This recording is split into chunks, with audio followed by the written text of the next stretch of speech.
সংবাদ প্রকাশের জেরে দৈনিক সংবাদ, ২১ টেলিভিশন ও বাংলা ট্রিবিউনের সিনিয়র সাংবাদিক লিয়াকত আলী বাদলকে অপহরণ করে মারধর ও হেনস্থার ঘটনা ঘটেছে। এ নিয়ে রংপুরে সাংবাদিক মহলে চলছে তোলপাড়। সম্প্রতি দৈনিক সংবাদের এক প্রতিবেদনে রংপুরে জুলাই যোদ্ধাদের নামে অটোরিকশার লাইসেন্স, ৫ কোটি টাকার বাণিজ্যের পায়তারা এমন শিরোনামে খবর প্রকাশিত হয়। এই সংবাদ প্রকাশের জেরে ২১ সেপ্টেম্বর রোববার সকালে নগরীর কোর্ট মসজিদ এলাকা থেকে রকি নামের এক যুবকের নেতৃত্বে ৭ থেকে ৮ জন তাকে জোর করে অটোরিকশায় তুলে সিটি কর্পোরেশনের প্রধান ফটকে নিয়ে যায়। আমি দৈনিক সংবাদে রংপুর সিটি কর্পোরেশনে জুলাই যোদ্ধা এবং রাজবন্দীদের নামে একটা ভুয়া কাগজ তৈরি করে তারা আবেদন করে। তার মধ্যে ২৫০ হচ্ছে জুলাই যোদ্ধা আর ৪৫১ জন হচ্ছে জুলাই রাজবন্দী। এইটা খবরটা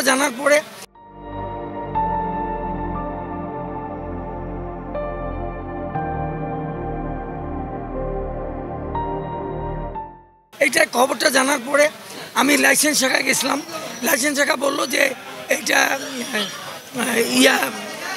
এই লাইসেন্সের জন্য আমরা ৮ তারিখে এইটার পরিপ্রেক্ষিতে একটা মিটিং করছে এই বিভাগীয় কমিশনে করিয়া তাড়াহুড়া করে লাইসেন্স দেওয়া যখন পাতারা করছে।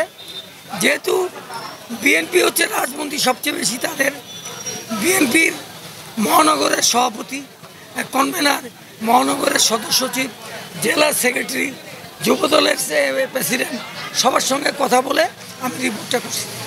এই রিপোর্ট করার পরে মানে যেহেতু তাদের ৫ কোটি টাকা প্রতি লাইসেন্স এবং এই ঘটনার সঙ্গে সরাসরি বিভাগীয় কমিশনার পর্ষদ হিসাবে ইনভলভ, আর হচ্ছে এই উম্মে ফাতেমা প্রধান নির্বাহী কর্মকর্তা। তা আমার যদি রিপোর্টটা কোনো ভুল হয়ে থাকে তারা তো প্রতিবাদ করে নাই। আসলে ৫ কোটি টাকা একটা বড় ধরনের একটা টাকা তুলতে খাইতে পারে নাই এবং এই ঘটনার সঙ্গে সরাসরি ইনভলভ হচ্ছে প্রধান নির্বাহী কর্মকর্তা এবং প্রশাসক শহীদুল ইসলাম। আমি এর বিচার চাই।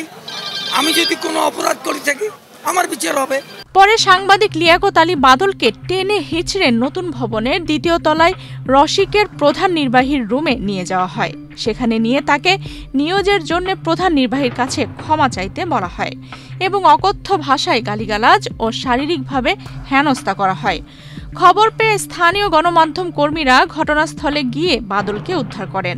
এ সময় সাংবাদিকরা তাৎক্ষণিক অবস্থান কর্মসূচি পালন করে প্রতিবাদ জানান এবং হামলাকারীদের ২৪ ঘণ্টার মধ্যে গ্রেপ্তার ও সিটি কর্পোরেশনের সিইও উম্মে ফাতেমাকে অপসারণের দাবি জানান। আমরা অভিযোগ সাপেক্ষে আইনগত ব্যবস্থা গ্রহণ করব এবং আসামি গ্রেপ্তারের চেষ্টা অব্যাহত আছে।